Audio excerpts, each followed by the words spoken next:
have a word for you. See, sometimes when you're talking, you mind the way they talk. Like people like me, I don't consider you to be an Igbo person. I will extract you from an Igbo person. You know why? Because you are not an Igbo. And that's the truth. And this time, Grandma talking to you. My father used to tell me that a warrior is being regarded as a warrior. When you conquer in a battlefield, you have not conquered. Have you gone to any battlefield? If I may recollect, have you gone to any war? Then why do you call yourself a warrior? So what I'm trying to say, people like you cannot, people like you can't talk when people like us are talking, because we are warriors. Gone several wars, conquered, and come back alive. So please, next time, when you want to address yourself as a warrior, always check it very well, properly, before you address yourself as a warrior. Because as far as I'm concerned, you're not a warrior. But I can consider myself to be a warrior. So what I'm trying to say, Asari, I don't know you. We don't know you in Igbo land. To hell with your, what's it called? Your statement you're saying, nobody will buy it. We don't buy it. Nobody agrees with your speech. But what I can tell you, go back to where you are coming from. I know why all this is happening. Tinubu has dumped you. That's the truth. Let me just say the truth to Nigerians. Tinubu has used Asari Dokunbo, finally dumped him. So now remember this from Igbo. It sounds very funny. Now you are not remembering. You are from Igbo. But I don't ever consider Asari Dokunbo to be a serious person. Unfortunately for me, or let me say unfortunately, people like, I don't take Asari Dokunbo's word very serious, because he's just, will I call it a mini politician, or trying to practicalize politics, which he's not. So that's Asari for you. Sometimes Asari say a kind of statement just for you to feel, yeah, this is Asari talking. So that's Asari life. And that's why I never take him serious. Asari can tell you that I will destroy the whole Nigerians. Meanwhile, it doesn't mean it. What can you do? So, to me, I've never considered him coming out now, saying that he has traced this thing to Igbo lineage. Congratulations. Now he's just waking up. Akeredolu's wife now, she has been handed over to, or married to, Akeredolu's younger brother, I think Professor Wole Akeredolu. According to Igbo right, I think that they said that that's a tradition. Do you think this is wrong or right for as an Igbo person? Or? Who are you to go against tradition? I'm a traditional man too. So if something is a tradition, then we leave it like that. There's nothing we can do. So that's the truth. Before she married Akeredolu, she already knows the tradition. So definitely, let the new husband continue to sample her. What's the business of people? So now I enjoy everything. Well, can you if you happen to like, will you like it? Me, if I'm that kind, if I happen to come from their family, of course I won't marry such a person. Tradition or no tradition, I will be the first to spoil that tradition. Because what would I be doing with an old woman? To me, she's old. So you can't imagine, consider me with an old woman staying with my mother. It looks somehow. So to me, but it is that tradition. So anything that is a tradition is a tradition. You abused in error, so EFCC came to pick him up. So what can you say to this? Let me tell you, this is EFCC, they are jobless. Is it today that we are abusing Naira? If you are targeting somebody, tell me you are targeting. In as long as I don't like Bobrisky, I dislike him passionately. But that does not mean that when we see the fight, we should not say it. Is she the first person to abuse Naira, or he? I don't even know what to use for him, or whether he or she. But he or she is not the first person to abuse Naira. We have so many people that have been abusing Naira. How many arrests have they made? Even those that have been abusing Naira on local streets, where they spray Naira anyhow. How many have they arrested? Now it's Bobrisky. They have been targeting him. That's it. So they want to extract some money out from him. Because I know the purpose of doing this is just to make money from Bobrisky. That money she's claiming to have, that is going to spend it this time around.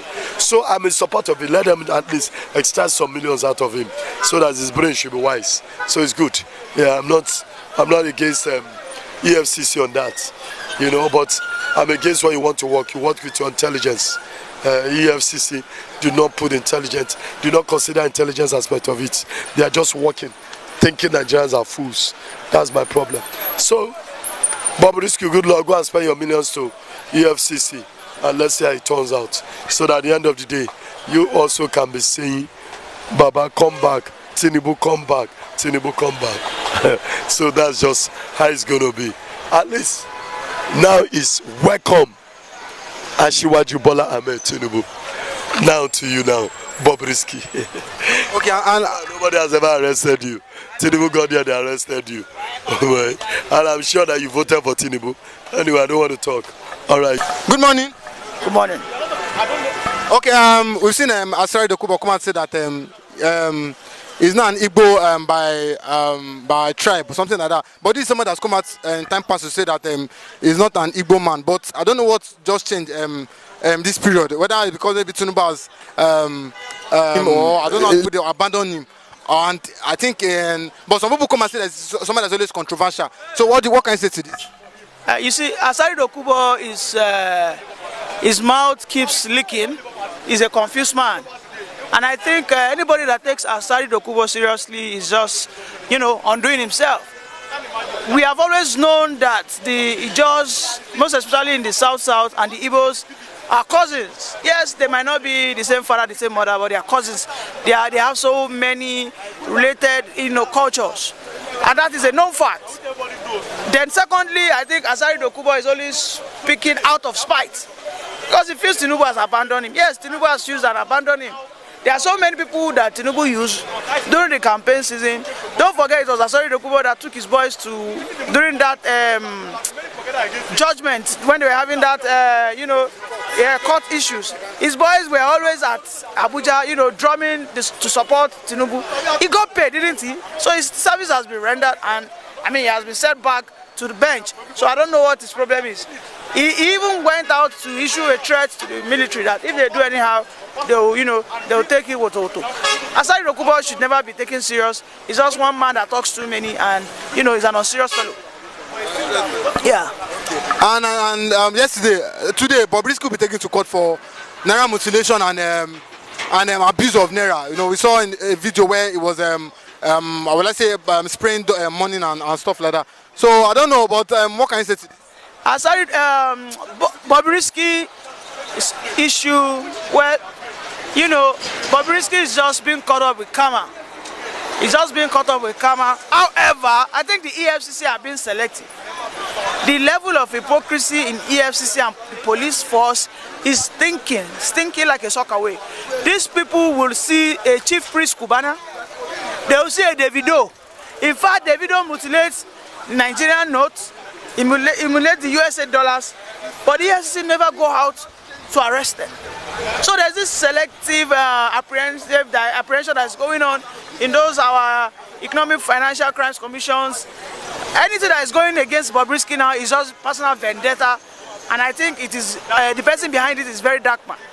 Because Bobrisky was the first person to get him arrested, and this is a way whereby very dark man is getting back at Bobrisky. These people are just being pushed around. When our police force have been pushed around like toys, I can use them against you, then they can never be taken serious. Bobrisky today will be, well, if he has a good counsel, he might get a minimal punishment. But did he mutilate the naira note? Yes, he did. And is that a punishable offense? I think it is. So, well, I think I wish Bobrisky well for whatever he gets in that judgment. Well, I'm not married to an Igbo woman, but I think it is an open secret that this is a culture majorly practiced in the Igbo land. Yes, we know that some other people also practice it, but we know it is way dominant in the Igbo land. And there was no way they could have forced that woman on the younger brother of Akeredolu. He accepted her. It's as simple as that. The question is, they would have asked him, do you have interest to retain her? And he said he did. And by the way, the woman is a beautiful woman, so there's nothing wrong with that. The man is gone. He's gone, he died a natural death, and what could have been the issue? So, and the man said he would take her in, but you know, because of this moral, we always have this moral compass where everybody looks at him like it's an abomination. No, let me tell you one thing. In the Yoruba land those days, we had a terrible culture. Should I call it a terrible culture? No, but Christianity actually changed our mindset. Whereby before you get married to a woman, the two of you, when you get married to a woman, that very first night, the two of you will go to a room, and people will be outside waiting for you to come and show and testify to her virginity. If it is found out that she's not a virgin, you guys will be banished. That lady will be banished. That used to be our culture in those days. You know, but because of religion, basically because of this Christianity and Islam, everything has been turned barbaric. That is the culture that we have been known for. And a culture has a way of controlling some kind of, vices. Imagine that culture of every night of marriage you sleep with your woman and then you testify to everybody. You think if we're still sustaining that, we will not have more virgins in the land?